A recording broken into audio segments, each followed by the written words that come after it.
Hi there guys, I'm Nikhil from Notion Hub, and in this video, I'll be showing you the most important tips and tricks for your Vivo Y22.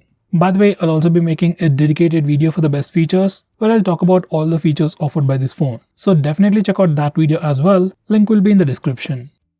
With that said, first I'll start off with the navigation gestures. Once you enable this feature, you can just swipe from the bottom of the screen to go home. You can swipe and hold for recent apps, and finally, you can swipe from the left side or right side of the screen to go back a step. You can also swipe diagonally from the bottom left corner or bottom right corner to trigger Google Assistant. Next, we also have some camera gestures. We have touch, voice and palm. If you enable the touch gesture, you can just touch the preview screen to take a picture. And if you enable the voice gesture, you can say cheese to take a picture, cheese. And finally, if you enable the palm gesture, you can just show your palm to take a picture. Next, we have a new home screen gesture. By default, when you do a swipe down gesture on the home screen, it always takes you to the global search. But from the home screen settings, we can change it to pull down the notification bar. Once you enable this feature, do a swipe down gesture on the home screen to pull down the notification bar. Next, we have some pretty cool features related to gaming, bundled together in Ultra Game mode. You can access it from settings or the notification toggles, and once you open it up, you can customize a lot of these settings. You have the regular stuff like where you can block calls, notifications, fix brightness levels, and some premium features like 4D game vibration, where the phone vibrates every time you shoot or get shot in games like PUBG. As of now, only few games support this feature. Besides that, every time you open a game, Game Assistant pops up with all the features, and you can also access it once the game starts by swiping from the side. Next, if you are using Face Unlock feature on this phone, I would suggest you to turn on this fill light feature. So Face Unlock works better even in low lighting conditions. It automatically increases the screen brightness to see your face better in low lighting conditions. While you're at it, you can also disable this toggle that says stay on lock screen, so you can directly unlock the phone using Face Unlock feature. Normally, you have to swipe on the lock screen to unlock the phone, even if you are using Face Unlock feature. Next, we also have a dedicated dark mode on this phone. You can enable it directly from the toggles or from the settings. Once you enable the dark mode, it changes the entire theme of the phone. All system UI elements change to the dark mode. Some system applications like the phone dialer SMS application also change to the dark mode. Even Google applications like Play Store and YouTube change to the dark mode automatically.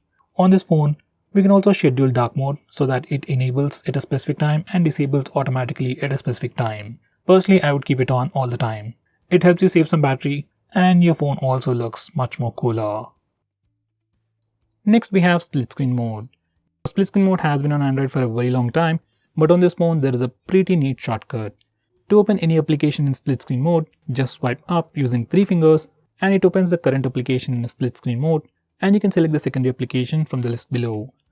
On previous Vivo phones, only the apps displayed in the list are supported, but now almost all the applications support split screen mode. Next, I'm going to show you how to change the default applications. From the system app settings, you can change your default launcher, default browser, default music player, video player, and so on. This is something really useful if you use third-party applications, and I will definitely recommend you to change your browser to something like Google Chrome. Next, we have flashlight notifications, and you can enable them from accessibility settings. And once you enable this feature, every time you get a call or a message, your phone's flashlight blinks. It's a pretty cool feature. Next, we have a pretty unique feature on this phone called Smart Click, which will allow you to perform a quick action. These are the settings. You can perform multiple tasks, but personally I use it to turn on and turn off flash. So here's a quick preview. When the phone is locked and the display is off, you can press and hold the volume down button to turn on the flash. To turn off the flash, you can either press the power button or just press and hold the volume down button. This is one of my favorite features on this phone. Next, I'm going to show you how to take a screenshot on this phone. Like on any other Android phone, you can press the volume down and power button both at the same time to take a screenshot. And it works anywhere, every time. If that's a bit hard for you, we also have the 3-finger screenshot gesture. It's enabled by default, so all you need to do is just swipe down using 3 fingers to take a screenshot. And once again, even this gesture works everywhere without any hiccups. Next, I'm going to show you how to take a long screenshot. For that, first we need to take a normal screenshot. You can either use the buttons or the gesture. and then click long screenshot. Now we need to click the next button. Once you're done, click save and you'll get a long screenshot. Next, we can also display the battery percentage on the status bar. For that, go to settings and enable the toggle for the battery percentage. Once you do that, you can see the battery percentage on the status bar. Next, if you want to display the network speed or your internet usage on the status bar, just enable this toggle. Once you do that, you can see a small indication of the network usage on the status bar.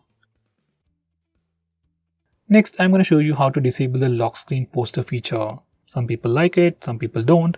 If you want a fixed wallpaper or if you just want to disable this feature, just go to the lock screen settings and disable this toggle. Once we do that, we get a fixed lock screen wallpaper. So guys, these are the most important tips and tricks for your Vivo phone. If I missed out on anything important, do let me know by commenting below this video, and definitely check out my video on the best features. Link will be in the description. If you're planning to buy this phone, use the link in the description. It always helps the channel. And if you want us to make any specific video, tweet out to us with the hashtag AskGreedyTech on Twitter and we will try to make it as soon as possible. I'm Nikhil from Greedy Tech signing off. Have a nice day.